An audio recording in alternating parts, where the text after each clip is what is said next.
আপনারা জানেন যে আমাদের নির্বাচন ফেব্রুয়ারিতে অনুষ্ঠিত হতে যাচ্ছে। আমরা এখন পর্যন্ত নিশ্চিত রয়েছি যে প্রধান উপদেষ্টা সহ নির্বাচন কমিশন বদ্ধপরিকর এই নির্বাচনটি করার জন্য, এবং এই নির্বাচনটি বানচাল করার জন্য একটি দল অপচেষ্টা চালাচ্ছে। আমরা বিশ্বাস করি যে আমরা ঐক্যবদ্ধ থাকলে নির্বাচনটি বানচাল করা সম্ভব হবে না, এবং নির্বাচনটি হলে আমাদের স্ব এলাকায় যারা আমরা কাজ করছি, যারা আমরা মনোনয়ন প্রত্যাশী, এবং আমরা যারা বিগত দিনেও বাংলাদেশ জাতীয় দলের অধীনে যে সরকার ছিল সেই সরকারের অধীনে আমরা প্রচুর কাজ করেছি আমাদের এলাকায়।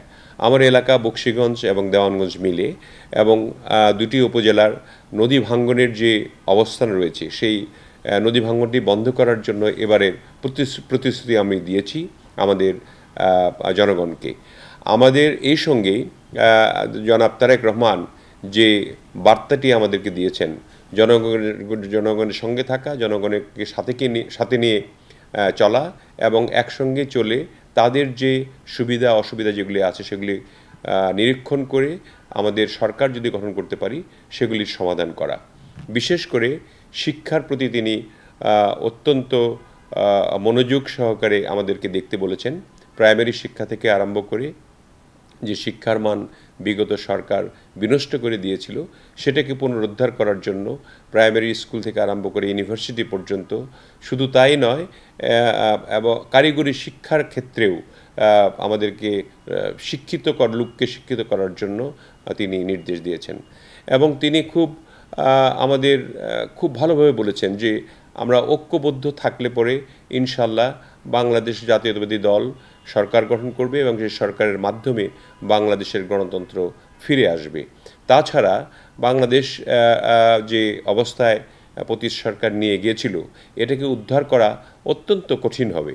ঐক্যবদ্ধভাবে সবাই যদি কাজ করি আমরা, তাহলেই শুধুমাত্র সম্ভব এই দেশকে বাঁচানো। দল আছে যারা আমাদের সঙ্গেও ছিল অতীতে, তারা ইদানিং আমাদের বিভ্রান্ত করার জন্য, জনগণকে বিভ্রান্ত করার জন্য পিআর পদ্ধতি, আবার একটি দল প্রতীক নিয়ে নানান কাহিনী ইত্যাদি করে নির্বাচনটিকে পিছিয়ে দেওয়ার একটা ধান্দায় রয়েছে।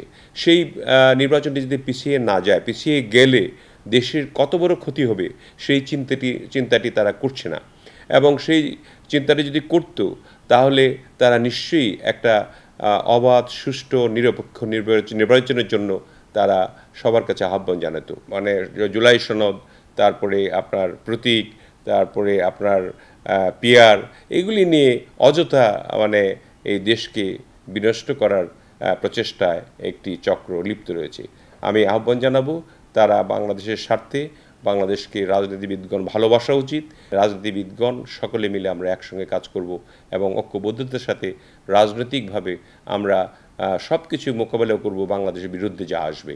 এবং আমরা ঐক্যের সাথেই জাতীয় সরকার গঠন করার স্বার্থেও আমরা আমাদের যুগপৎ আন্দোলনে যারা ছিলেন তাদেরকে সঙ্গে নিয়ে একসঙ্গে আমরা সরকার গঠন করব বলে আশা রাখি।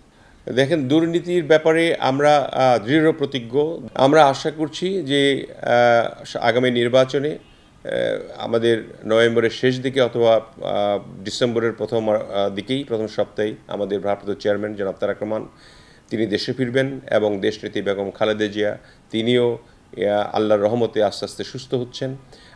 তারা নিশ্চয়ই আমাদের এই নির্বাচনী প্রচারণায় থাকবেন, সেই জন্য সকল প্রস্তুতিও আমরা গ্রহণ করছি।